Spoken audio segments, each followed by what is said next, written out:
Et avec ça, monsieur, qu'est-ce que je vous sers? De l'océan, ma bonne dame, de l'eau à courir jusqu'à n'en plus pouvoir. De la mer longue, courte ou croisée, du vent et un bateau, s'il vous plaît. Cela suffit à une vie d'homme. La perspective du grand large et de l'arrivée au petit matin sur une île inconnue permet de tout supporter, de tout relativiser, d'aller bosser à l'usine quand il le faut, de mouiller parfois dans des baies aux senteurs d'égout, d'endurer au-delà des limites la pesanteur terrestre, les lois tordues, la bêtise qui transforme les paradis en lieux sordides et dictatures. Avec ça, vous dis-je, la mer, rien que la mer, merci. Telle est l'histoire de ma vie. Quand je la relis, je me dis qu'elle est romanesque, presque impossible. Pourtant, tout est vrai et s'est déroulé comme je le raconte. Je suis un pèlerin animé par un appel du large, éternellement inassouvi. Je ne puis m'arrêter, jamais je ne le pourrai. Je me suis fait marin parce que la mer n'est qu'horizon et que les vagues sont éphémères.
Je procède donc aux essais du fugue sur le bassin d'Arcachon au moteur pour tester l'hélice et à la voile pour tester le comportement du bateau sous voile.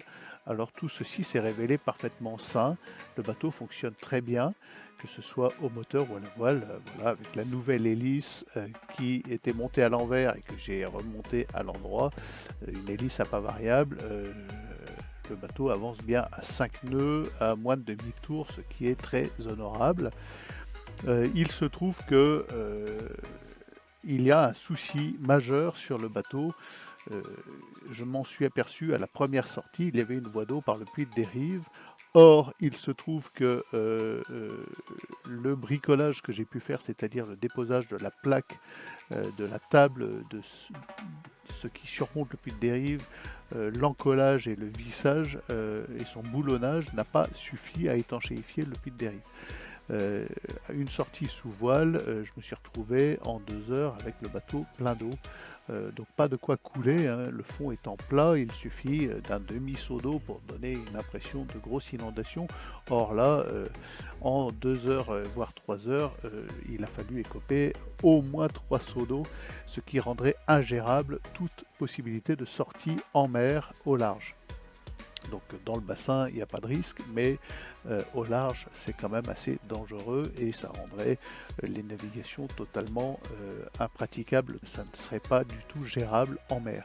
Je me pose la question suivante, comment mes prédécesseurs ont navigué avec un puits de dérive en l'état? À mon avis, ils n'ont jamais navigué, puisque quand moi j'ai récupéré ce bateau, il n'y avait aucun joint sur le puits de dérive, juste une plaque posée par-dessus.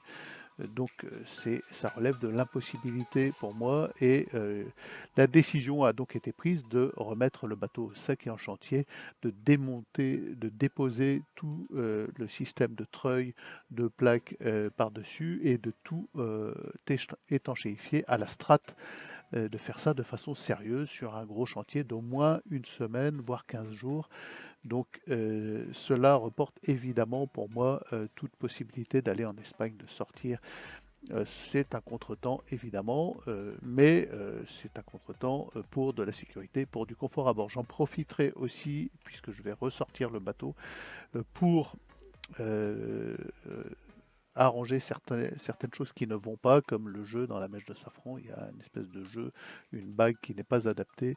Refaire cela, et pour faire un peu d'enjolivement, de déco intérieure, de vaigrage dans la cabine avant et dans le carré, de fignoler tout de même un peu les aménagements du bateau qui pour le moment sont extrêmement sommaires. C'est confortable, hein, je vis à bord, c'est super confortable pour des vacances, mais assez sommaire, donc je vais profiter de ce temps que je me donne. Donc à mon avis, ça sera une saison de plus, puisqu'il va falloir que pour mes projets, j'aille gagner un peu de sous. Une saison de plus, ça reporte au mois d'avril-mai la prochaine mise à l'eau du bateau et mes velléités d'aller voir au large si j'y suis. Voilà, c'est du contretemps, mais je ne pouvais pas deviner que mes prédécesseurs naviguaient avec une voie d'eau conséquente, importante, c'est-à-dire que dès que le bateau affronte un peu de gîte et un peu de clapot, il se remplit d'eau à seau. C'était absolument impossible à prévoir et je pensais avoir réglé la question. C'est-à-dire que le treuil en fait est posé directement à même le puits de dérive et c'est un treuil aéré, c'est pas du tout un treuil étanche et donc l'eau s'engouffre à flot par le treuil. Donc il va falloir isoler le treuil du puits de dérive et c'est un gros chantier. C'est un chantier qui nécessite bien du temps et du sérieux. Donc d'où ma décision de remettre au sec.